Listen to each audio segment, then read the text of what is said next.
राहुल गांधी का ऐसा प्लान, ऐसा सीक्रेट प्लान राहुल गांधी का, जिस प्लान ने मोदी और शाह की नींद उड़ा दी है। खबर भी ऐसी कि उस खबर के बारे में किसी को कानो कान खबर तक नहीं हो पा रही है। दो चीजें मैं आपको बताता हूं। एक तो पहला, ये तस्वीर आप देख रहे हैं, ये वीडियो आप देख रहे हैं, यहां से खबर निकल करके सामने आई है। आज कांग्रेस मुख्यालय के अंदर बड़ी बैठक हुई और उस बैठक में सोनिया गांधी थी, उस बैठक में मल्लिकार्जुन खड़गे थे, राहुल गांधी थे, कमलनाथ थे और मध्य प्रदेश के, उत्तर प्रदेश के कई नेता इसमें मौजूद रहे।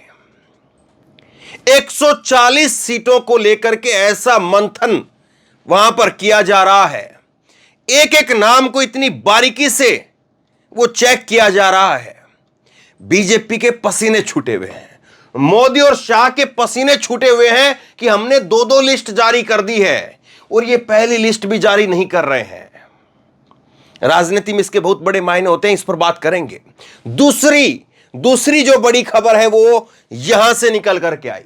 दोपहर के अंदर आज इमरान मसूद, पश्चिमी उत्तर प्रदेश के एक बड़े चेहरे, उनको आज कांग्रेस में दोबारा शामिल कराया गया। और दोबारा मैं इसलिए कह रहा हूं क्योंकि कांग्रेस से ही निकले थे। कांग्रेस से निकल करके जो है वो मायावती जी, सपा और फिर दोबारा से कांग्रेस के अंदर। तो इस प्लान के जरिए कौन सा ऐसा प्लान राहुल गांधी के दिमाग में चल रहा है, और इमरान मसूद तो केवल एक झांकी भर है।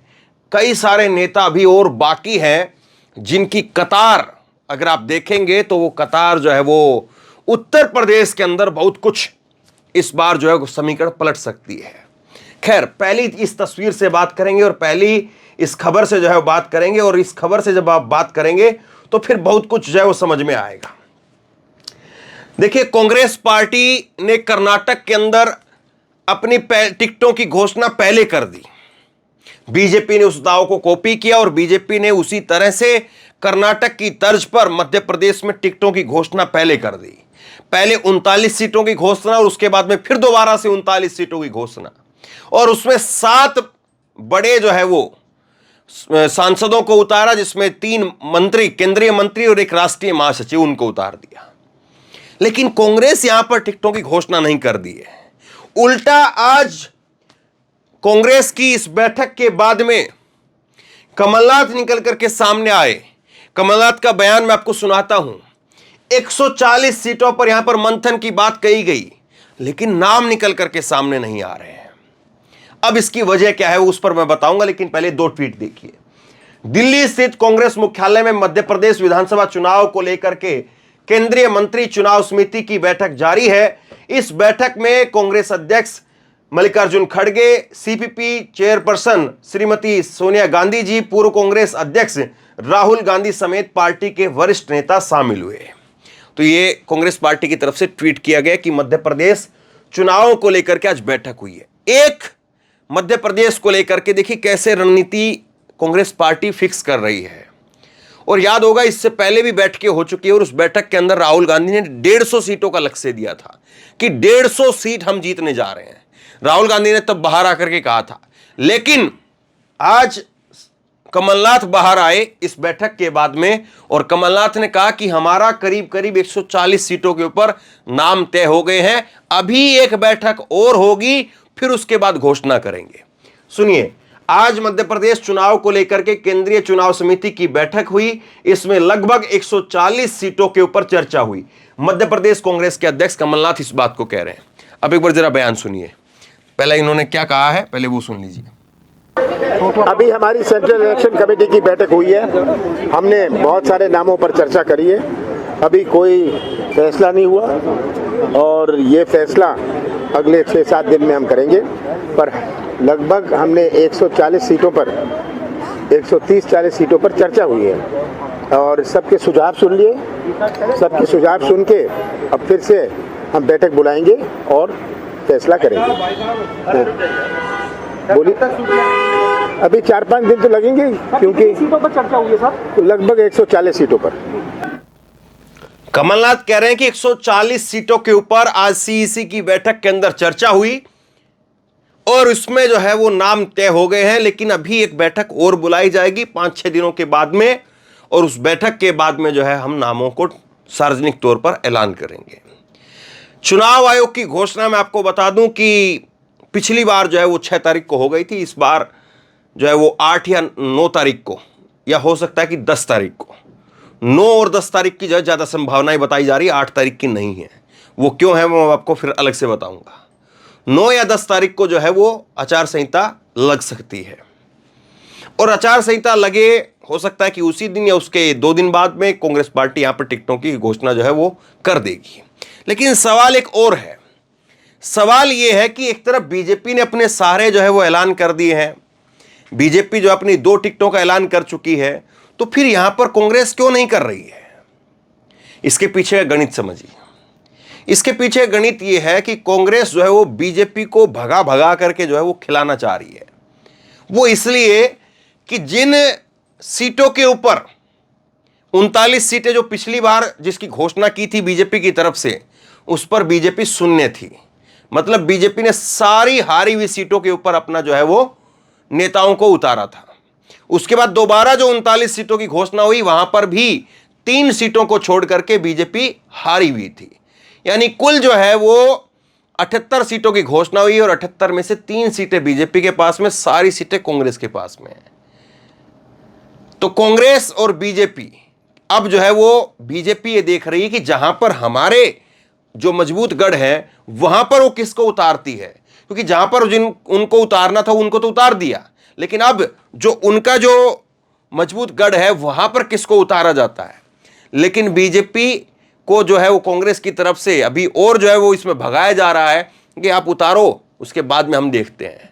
और कांग्रेस 140 अगर उम्मीदवारों की लिस्ट की घोषणा करती है, तो ये मान करके चलिए कि जो 78 सीटें अभी डिक्लेयर की गई हैं यहां पर बीजेपी की तरफ से, यहां पर भी टिकटों की घोषणा होगी, और इसके साथ साथ जो है वो 70 के करीब सीटें वो रहेंगी जहां पर जो है वो बीजेपी के मौजूदा विधायक हैं, वहां पर टिकटों की घोषणा की जाएगी।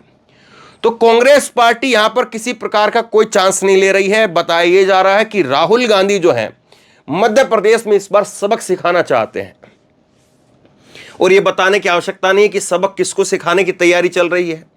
कौन ऐसा आदमी है जो राहुल गांधी के बगल में बैठता था लेकिन उसी आदमी ने सरकार गिरवा दी? तो राहुल गांधी का प्लान क्या है, जिसको लेकर के मैंने इस खबर की शुरुआत की थी, उसको जरा आप समझिए।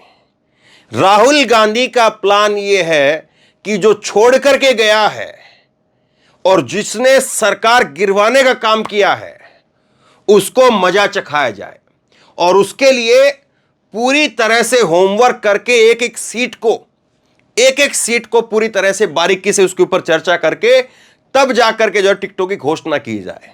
वरना आप बताइए कि आज पूरा दिन यहां पर यह बैठक चली, उसके बाद दोबारा से बैठक होगी, इससे पहले बैठ के हो चुकी है, लेकिन कांग्रेस ने अपनी तरफ से 10 नामों की भी घोषणा नहीं की है।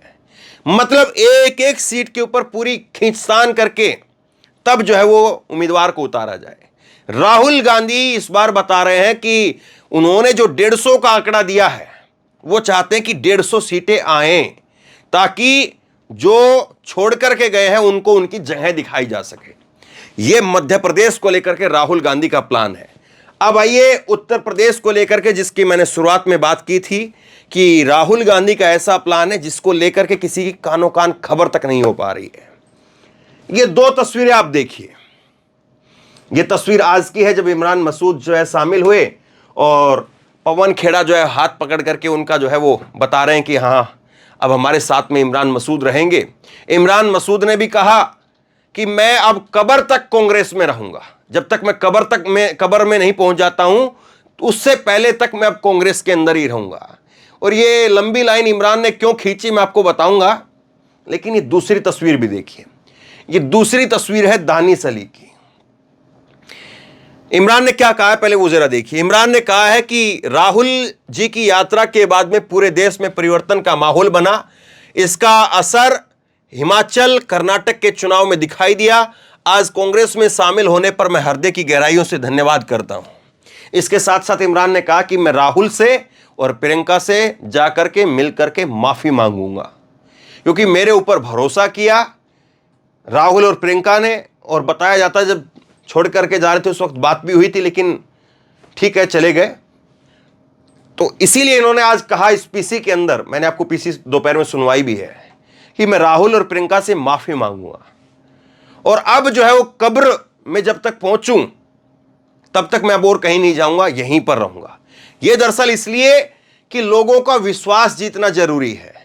अब जो उत्तर प्रदेश के अंदर दलित मुस्लिम जो मतदाता है वो साफ तौर पर मन बना चुका है, और उसके साथ साथ जो ओबीसी मतदाता है, जिस तरह से राहुल गांधी बैटिंग कर रहे हैं ओबीसी आरक्षण के लिए, ओबीसी की भागीदारी के लिए, ओबीसी की हिस्सेदारी के लिए, तो उसके बाद में अब जो है ये पूरा तबका ओबीसी, एससी, एसटी और माइनॉरिटी ये मन बना चुका है कि इस बार किस तरफ किसके साथ में जाना है। राहुल गांधी के साथ में, कांग्रेस पार्टी के साथ में दिक्कत यह है कि उनके पास में चेहरे नहीं है। इस सच्चाई मैं आपको बता रहा हूं। कांग्रेस पार्टी के पास में एक सहानुभूति है राहुल गांधी के साथ में, माइनॉरिटी की, दलितों की, ओबीसी की एक जो है वो सहानुभूति है। लोग चाहते हैं कि हां हम वोट दें राहुल गांधी को, हम राहुल गांधी के लिए वोट करें। लेकिन एक जो सबसे बड़ी कमजोरी राहुल गांधी की और कांग्रेस पार्टी की है वो ये है कि उनके पास में चेहरे नहीं हैं। उत्तर प्रदेश में मैं आज आपको एक बहुत बड़ी बात बता देता हूं, और ये तारीख आज आप याद कर लीजिए। आज की तारीख जो है वो 7 तारीख है, 7 अक्टूबर की तारीख है आज, और 18 सीटों की पेशकश जो है वो समाजवादी पार्टी की तरफ से की गई है। आज की तारीख की बता रहा हूं, अब आगे बढ़ जाए तो पता नहीं, लेकिन आज की तारीख में 80 में से जो है वो 18 सीटें वो कांग्रेस पार्टी को देने की पेशकश जो है वो समाजवादी पार्टी की तरफ से हुई है। लेकिन कांग्रेस के साथ में दिक्कत यही है कि कांग्रेस के पास में 18 जिताऊ उम्मीदवार जो अपने नाम पर वोट ला सके, राहुल के नाम पर वोट मिल जाएंगे, ठीक है, लेकर के आगे बात खत्म हो गई, लेकिन अपनी भी छवि तो होनी चाहिए ना। आप अपने नाम पर क्या कर सकते हैं? जिस वक्त में दानिश अली का मुद्दा उठा था, बताया यह जाता कि दानिश अली मायावती जी को टाटा बाय बाय कह देंगे, और दानिश अली आखिरी में चुनाव तक जो है वो कांग्रेस के साथ में आएंगे, क्योंकि मायावती जी इस पूरे प्रकरण के अंदर जो है वो उस तरह से जैसे दिखना चाहिए था वैसे दिखी नहीं, और मायावती जी जब इंडिया गठबंधन में नहीं है तो उनके पास में वोट भी नहीं है, ये भी अब लोग मान करके चल रहे हैं। तो ऐसे में राहुल गांधी जो हैं, उनका जो प्लान है वो आखिरी लाइन में आपको बताता हूं और उसके बाद खत्म करेंगे। राहुल गांधी का प्लान यह है कि एक एक सीट के ऊपर ऐसे ऐसे नेताओं को जो है खड़ा किया जाए जहां पर उनकी अपनी छवि हो, प्लस में राहुल की छवि, और तब जाकर के वो आखिरी जो चुनाव के अंदर जब बाजी होगी उसको जीत सके। क्योंकि समाजवादी पार्टी के पास में क्या है कि समाजवादी पार्टी फिर भी लोकसभा के अंदर उसके पास में भी चेहरों की कमी है, बड़े चेहरों की, क्योंकि वो अपने परिवार के अंदर तो बड़े चेहरे ठीक है उतार लेती है, जिता भी लेती है, 5-10 सीटें उनकी कहीं नहीं गई।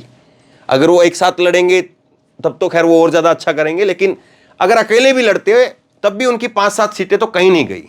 लेकिन समाजवादी पार्टी के साथ में भी दिक्कत यह है कि बाहर, परिवार से बाहर बड़े चेहरे जो है लेकर के आना, और यही दिक्कत कांग्रेस पार्टी के साथ में भी है।